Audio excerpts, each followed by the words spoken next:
Hey everybody, Bonehead for the Bonehead podcast, and welcome to Blood Bowl 7's rosters humans. We're going through every team in Blood Bowl 2020, and we're re-looking at the Blood Bowl 7's rosters for them because the Blood Bowl 7's rules changed in Deathzone, and we haven't got around to it yet. So what we're doing is we're taking the last 2 years of Blood Bowl 2020 experience and an unnecessary amount of Blood Bowl 7's games, and putting together some of the most fun and or competitive 7's rosters out there for different teams. And today we're going to be hitting up what I consider to be one of the best teams in 7's, the humans.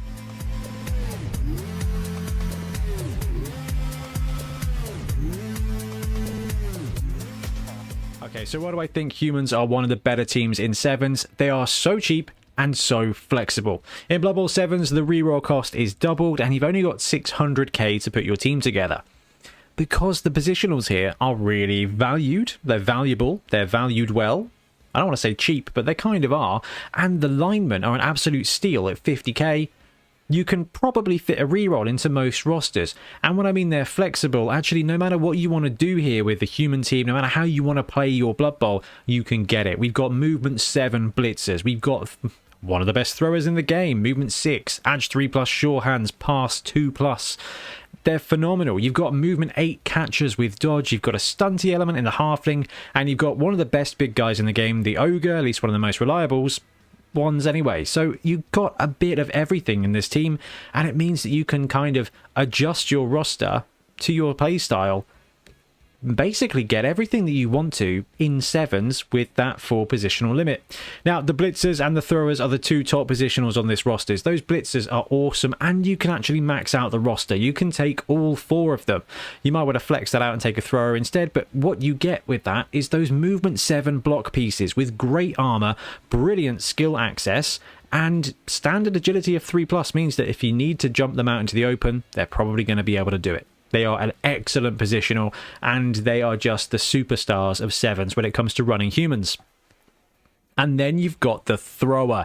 So the thrower there at movement 6 with passing 2+ and pass, it just does everything you want it to do. The human thrower is so important in 7's. You don't have to run him, but actually it depends on what you value. Block is the best skill in Blood Bowl. Block and then dodge are the best 2 skills in Blood Bowl 7's. You don't have a lot of rerolls, so block is going to keep you consistent and dodge is going to give you a free reroll to be able to move that player. The third most important skill is definitely sure hands, and the fact that this thrower has that is an absolute shoo-in. Movement 6 is fine, edge 3+ with sure hands is excellent, and then if you need to distribute the ball around, passing 2+ is going to get you there. That means you've got 6 squares of movement and then a 3 square pass at 2+ with a reroll, a 6 square pass at 3+ with a reroll, and you're probably going to have an integral reroll on this team anyway. So when you really need to, 6 movement for the thrower, 6 squares for the throw, and then 6 or 7 like movement after that, you've got pretty much a threat range of 18-19 squares. It's really, really, really potent. And like I said, you can flex the roster. If you want a bit of mighty blow, you can take the ogre. If you want a bit of stunty shenanigans, you can take a halfling. And if you want a little bit more speed at the cost of your strength, you can run a catcher. Now, the vulnerability of this team is that the best agility you've got is 3+. That's basically it. You don't have movement 9, you don't have edge 2+, you don't have the elite. What you do have is very good everywhere, and that's kind of how humans operate. And in 7's, that really comes to a point where the team is just really useful all of the time. So this team's biggest weakness is that it's not amazing at anything, it's just really good at everything. Okay, so let's start having a look at the rosters. Now, the 4 Blitzer reroll is where we're going to start, and really it forms the structure of most rosters for Blood Bowl 7's when it comes to the human team, and the reason for that is because the blitzers are the most expensive of the positional with the exception of the ogre. So the 4 Blitzer reroll roster contains 4 blitzers and a reroll. What it means is you can season to your taste. Throwers are cheaper than the blitzers. The catchers are cheaper than the blitzers. Halflings, unsurprisingly, way cheaper than the blitzers.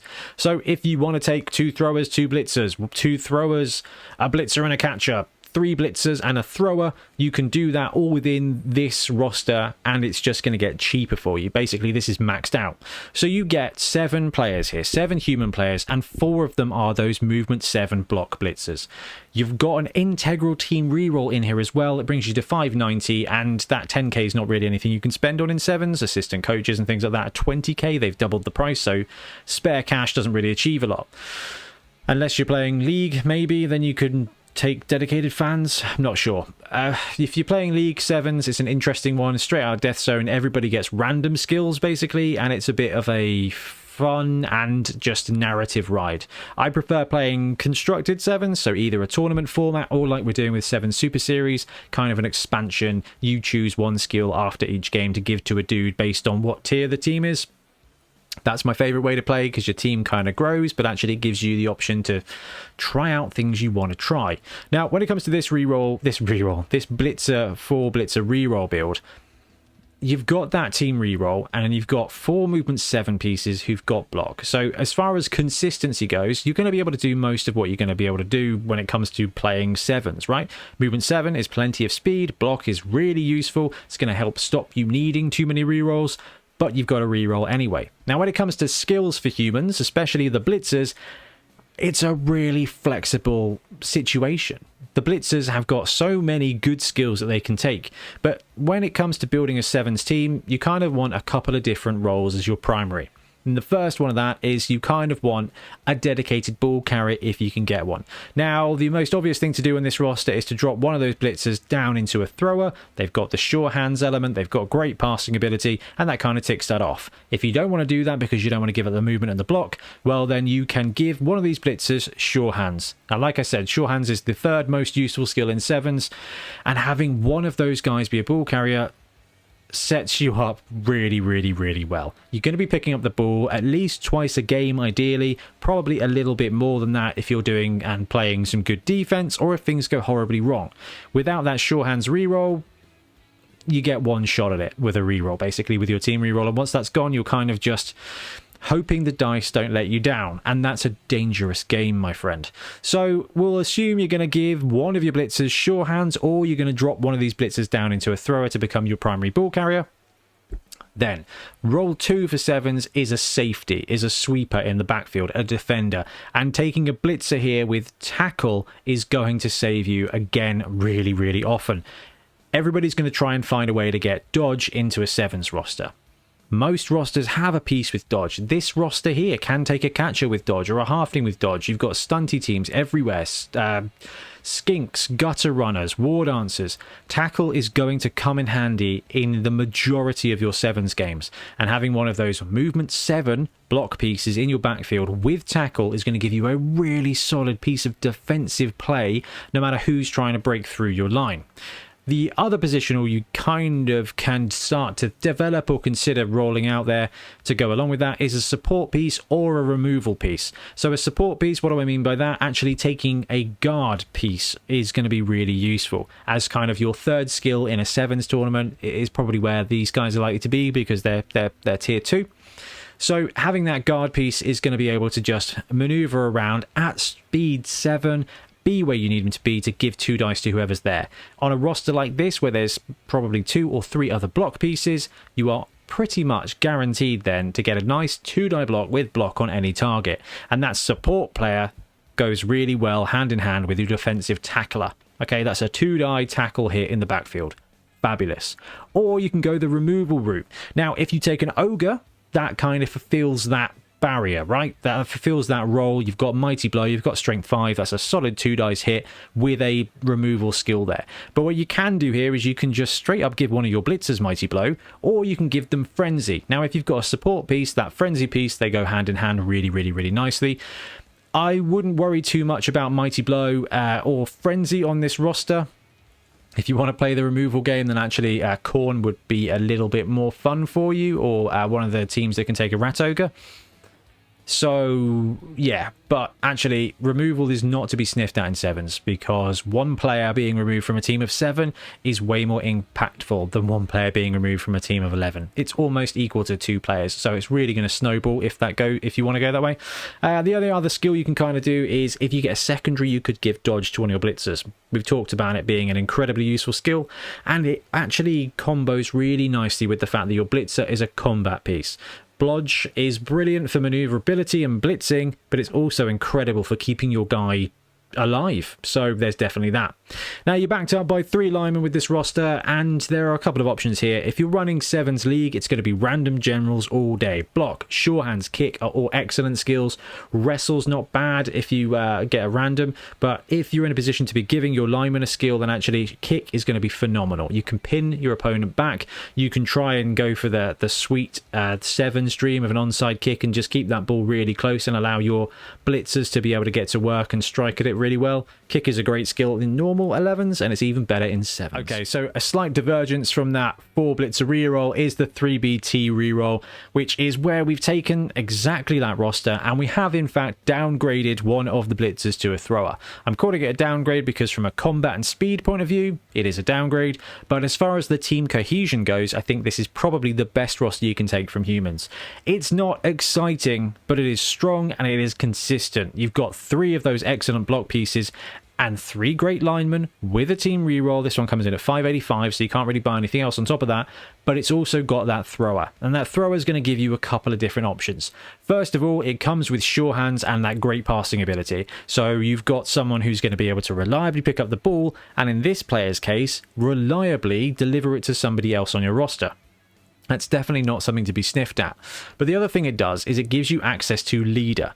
Now, this team, 3 block, sure hands, and a team reroll, you may not need or want that secondary, like that second reroll basically for your team. But this guy can provide it for you with a primary skill. So the thrower can become a really useful leader caddy. Or you give him block to protect him as a ball carrier. And then you kind of have still got all 4 blitzers.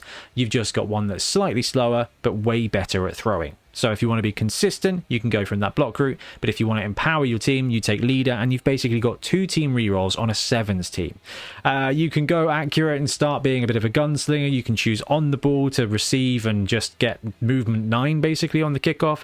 They're great skills there as well. But realistically, when it comes to 7s, you want to optimize your team. And that's going to be one of your 2 choices here, which is giving him block, making him a well-defended ball carrier / slow blitzer or leader, and allow your team to have 2 rerolls. Or you can have a roster with the ogre. So the ogre is he's a dream, right? In Blood Bowl 7s, the pitch is 11 squares wide. The ogre has 5 movement. 5 left, 5 right, 1 square in the middle is 11 squares. That means that there is nowhere from left to right anyone can hide from your ogre without caging up a tree. That means that if you are willing to risk the Bonehead blitz, which, you know, 5 times out of 6 will be fine, it's a pretty much certain 2-die block with Mighty Blow. It's risky, blitzing with the big guy is always risky, but what this roster does give you is that extra bit of Mighty Blow and that just absolute massive piece of strength. So we've got ogre, 3 blitzers and 3 linemen, comes in at 545. Now the reason that the blitzers have got an asterisk there is because, again, everything we said about the 4 blitzer reroll build kind of applies to this one. We've got 3 blitzers because they're the most expensive piece. You can turn one of them into a thrower, and that's probably what I'd suggest with this roster. The ogre, 2 blitzers, and a thrower. You've basically taken that 3rd blitzer that you would have otherwise and made him strength 5, a little bit more slow, sure, but he's got Mighty Blow to compensate. You've lost your team reroll, so in this roster, if you do turn a blitzer into a thrower and you do have a skill package, then actually taking lead is going to give you that reroll for your team. Now, because this roster is awkward in the way that actually you end up at 545k, or if you take a thrower it's going to be 540k, you get a fair few options of things you can buy. You can straight up get a lineman for reserve and give this 8 players on the roster. Your team is pretty resilient. If you were armor 8 or strength 2 on the regular, then I would say actually having a bench of 8 is good. When it comes to humans, you may suffer a KO or something, but it's not going to be too horrific. So you can take a bench, and again, if you want to focus on consistency, you can do that. You can also take assistant coaches. Now, the role on the kickoff table of a 7 is brilliant coaching. You add the number of assistant coaches, and if you win that role, you get a reroll. So in some circumstances, if you're paying 40 or 60k for assistant coaches, though, that's probably going to net you a reroll every now and again. Now, a 7 on the kickoff table is only going to come up 1 in 6 times, and it's definitely not guaranteed. But if you are faced with that, do I want an extra lineman, or do I want to risk assistant coaches and go for the extra reroll? Consistency and control is going to be lineman, but optimism is going to go the route of the reroll, and sometimes it's going to play out brilliantly. And with this roster where you don't have that integral reroll unless you have leader on the thrower, definitely worth considering. And the other thing you can do is take a desperate measure. Now, desperate measures are wild and wacky. There's 8 different ones. One of them is a wizard, so I don't think I really need to go any further than that. If you pay that 50k for a desperate measure, 1 in 8 games, you're going to end up having a wizard as well, which is just the best thing. Now, the cool thing about the ogre is that it does actually have throw teammate, but you need to have someone on your roster to throw as a teammate. Catapult with a reroll build is going to give you 7 players. It's going to come in at 590. Ogre, 2 blitzers, halfling, 3 linemen, and a reroll. So 7 players total, including the little piece of ammunition that is the halfling. I guess I got to really call out at this point that the throw teammate vibe has changed after the May FAQ, where if you hit another player with a thrown player, it will cause a turnover no matter what. So it's not quite so free and tempting to just lob players across the pitch anymore. However, it can still be a game-winning strategy on offense and defense, to be fair. In fact, if they cage up at the end of your turn, you can just throw that halfling as a bit of ammunition, play Skittles, and then sure, it's going to be the end of your turn if it works the way you want it to, but it's going to cause a bit of a speed bump to your opponent, or you kind of paratroop that halfling the other side of their line, and then maybe take a risky 2-die up blitz on the ball carrier, or just get around and get hassling. Not a superior strategy in 7s, but a lot of fun. We've got 2 blitzers here. You can swap 1 blitzer out and take that thrower. You can swap blitzers out and take catchers if you want more speed and that integral dodge, but I would at that point be thinking about spending my skills to give catchers block to make them a little bit stronger. Now, talking of skills, if you are in a position to give a skill to an ogre, obviously block is the right choice. A big guy with block is just fantastic. If you do have a secondary, there is also another one to consider, and this skill really goes for all players. Pro. Pro in this edition allows you to go, I'm going to use my pro on this skill, and then on a 3+ you can reroll 1 dice from that pool of block dice, or if you are taking an agility test or something like that, or a pick, you know, that is an agility test, you get a chance to reroll that dice. It also means that it works on Bonehead. So if you want your ogre to be more reliable, it means that if he fails a dice roll on a 3+, you get to re-roll it. You don't have to play around with loner, none of that. It just makes him more consistent. And then if you make a 2-die block on a 3+, you just get to free re-roll one of those dice as well. I've used it to reasonable effect on a goblin in a Black Orc team who rolled random pro, and actually every now and again just getting to free 3+ re-roll a push into a POW can be really effective. Guard is useful on an ogre in 7s. You will be trundling about with them, and not blitzing with a big guy can be a benefit. And if you've got that guard skill, you can trundle in there and actually someone else can make the 2-die block that you're not going to fail. Break tackle is also really useful on this guy. Edge 4+ means with break tackle at strength 5 you get +2 to the roll, which means this guy would then be 2+ dodging into the open. So when you need that ogre to get to where he's going to get to, actually being able to bonehead on a 2+ and then dodge into the open on a 2+ with his albeit lackluster movement of 5 is going to keep him mobile and in the game as well. Or if you're really determined to throw the halfling, you can give him strong arm.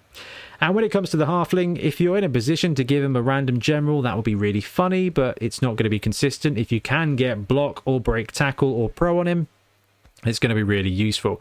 Break tackle is a sneaky useful secondary on stunty players. It basically allows you to roll a dodge roll and then add 1 if you are strength 4, 3 or 2. So that basically means that once per turn, one of your halflings dodges can succeed on a 2+, which is going to be really useful given that they're stunty and they've got dodge. Sure feet, sprint and catch are just going to help him be faster, but the halfling is not really where you want to be putting your skills. On this roster, it really is going to be focused on a couple of skills for your blitzers, and if you've got one for the ogre, fantastic, or you just stick with kick on a lineman.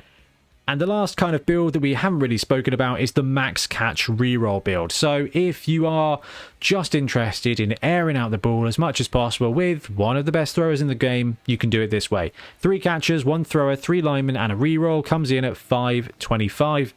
Everything we just said about the other roster is absolutely applicable here. You can go for assistant coaches, you can take an 8th player for the lineman, or you can pick up a desperate measure to just give you that a bit of narrative spice. Now, if you've got skills, upgrading those catchers to blodgers is going to be really useful. You are going to struggle on defense, but actually you can give your lineman block and then they become just slow blitzers. So it's really not unretrievable, but you are using your few skills on turning linemen into fake blitzers. You've got a ton of movement. Movement 8, Edge 3+ with dodge is very fast, and you've got the thrower that can deliver the ball there as well, but it is not going to give you the best opportunity at defense, but you are going to score basically on all of your drives. But I think out of all of the rosters that we've looked at, the 3BT reroll roster is going to be the most consistent for you. You get that thrower, so you do get the ability to sling the ball around when you need to. You get that sure hands to be able to pick up the ball every time that you need to. And you can even start taking speculative pickups, because actually 4+ with 1 tackle zone with a reroll is still a 75% chance of being able to pick up that ball. And because he's passing 2+, actually, even if he's in a tackle zone, that's a 3++ quick pass to get the ball away out of that. So if you do the maths on that, that's what? 3/4 of 8/9 chance of being able to sling that ball from a tackle zone to somebody else local within 3 squares. It's actually outrageously reliable, and the thrower can make such a difference to these games.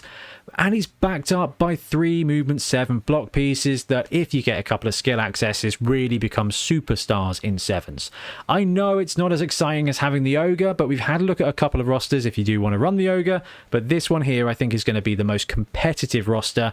I would probably say that Blitzer, thrower, halfling, ogre reroll build would probably be the most fun, and will give you a nice little taste test of what it's like to run a fully fledged nonsense human build. But this one here is going to be the one I think I would recommend if you were trying to win at 7s. Anyway, guys, I'm going to wrap up the video. Thank you very much for watching. We'll be back soon with more Blood Bowl content. Happy blocking. Thanks very much for watching. We really appreciate your support. If you want to help support the channel even further, please like and subscribe, or come join us on our Patreon.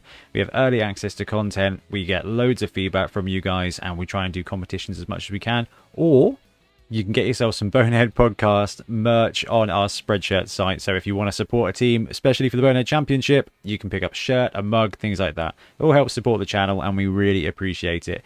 Anyway, links below. Thank you very much. Happy blocking.